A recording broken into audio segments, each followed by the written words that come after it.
In truly unprecedented and deeply spiritual turn of events, the heavily fortified gates of the Sokoto Correctional Facility were recently opened to receive a very unique group of visitors who traveled all the way from the southeast. Moving past the usual legal teams and political figures that normally dominate the headlines, a powerful delegation of traditional Igbo priestesses successfully gained access to visit the detained leader of the indigenous people of Biafra, Nnamdi Kanu. Operating under the highly respected umbrella of the titled spiritual mothers of Igboland, these women embarked on this massive journey across the country to deliver a message that goes far beyond the boundaries of regular politics and courtroom battles. The very presence of these revered women inside a maximum security prison in the far north highlights a profound intersection of ancient cultural heritage and modern legal struggles, capturing the immediate attention of millions of citizens who have been following every single development in this highly complex case.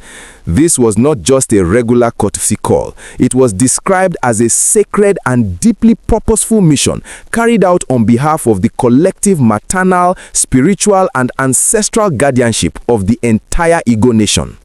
Leading this extraordinary spiritual delegation was a woman of immense cultural and political significance, Chief Mrs. Oliaku Chika Ibeneme. She is not only a former commissioner for works and housing in Anambra State, but she also holds the incredibly weighty and powerful traditional title of Nnamdi, which translates to the mother of all Igbo masquerades. As a foremost custodian of ancient traditions, her involvement brings a massive level of traditional authority to this visitation. She was closely accompanied on this sacred journey by another highly respected traditional figure, Lolo Ezenwayi Newi. Together, these women stepped into the prison facility to extend what they described as unwavering solidarity and an abiding maternal affection to the detained leader. During the deeply emotional encounter, the priestesses warmly embraced Kanu as their own cherished son, bringing the comforting warmth of a mother's love directly into the cold and isolated reality of his confinement. The sheer cultural weight of titled spiritual mothers leaving their ancestral shrines to travel hundreds of miles to a northern prison speaks volumes about the deep emotional toll his continued detention has taken on the traditional institutions back home. Inside the walls of the Sokoto prison, these revered spiritual mothers did not hold back in exercising their traditional duties. Acting in her capacity as a powerful advocate for the heritage of her people, Chief Mrs. Oliaku Chika Ibeneme personally presented meaningful and symbolic gifts to Kanu.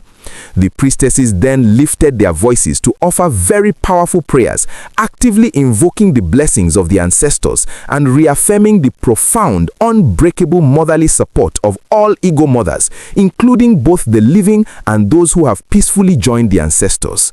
As we continue to uncover the massive nationwide strategy these powerful priestesses are planning to roll out next, I want to take a very brief moment to ask for your direct support. If you truly appreciate getting these captivating, perfectly detailed stories that explore the deep cultural and political realities of our nation, please take just one quick second right now to hit the like button. Liking this video is the absolute best way to ensure the algorithm shares this fascinating update with millions of other citizens who love staying informed. Also, please make sure you hit that subscribe button and quickly turn on your notification bell so you never miss out on our daily straight-to-the-point reports. We rely entirely on your amazing support to keep this platform running strong. So please join our growing family right now as we look at the incredible next steps these traditional mothers are preparing to take. The visit to the Sokoto prison was actually just the very first step in what appears to be a much larger and highly coordinated advocacy campaign. The priestesses officially informed Kanu that they are not stopping at just offering prayers and bringing gifts. They have formulated a very determined and robust plan to undertake a massive broader mission across the entire country. Their ultimate goal is to strategically engage prominent paramount rulers, highly respected traditional leaders, and highly respected spiritual authorities from every corner of Nigeria.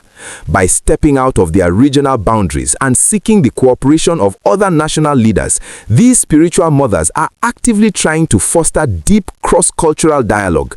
They want to harness every possible influence, both divine and earthly, to heavily advocate for his immediate and unconditional release from government detention.